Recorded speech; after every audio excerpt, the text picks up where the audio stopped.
they climb up the tower, and it's pretty obvious that not only is this tower out of service, but it's rotting. It's barely holding itself together.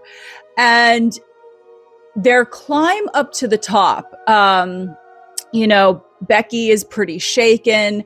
And, and Hunter's like, there were some things that Hunter was doing that I thought was a little unnecessary, like shaking the ladder to kind of give Becky a little scare. I was just kind of like, all right, come on. I know you're trying to make your friend, kind of face her fears and all that stuff.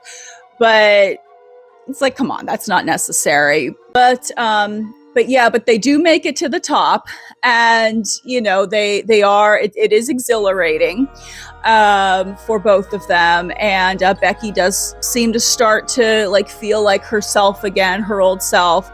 And they have a moment up there. They spread Becky's husband's ashes and say that goodbye to him, and that scene's actually pretty touching. Well, and when they start to head back down, because how I said Hunter was kind of shaking the ladder a little bit to give Becky a little bit of a rise.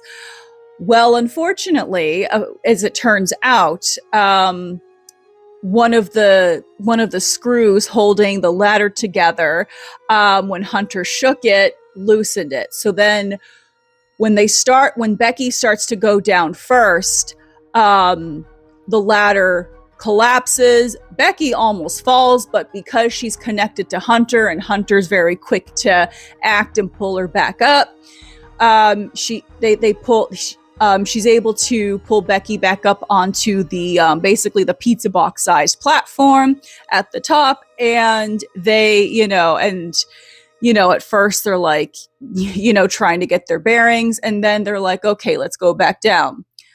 The only problem is there is no ladder. The ladder that connects the very top to the middle of the tower is just completely gone. So they're stuck up there.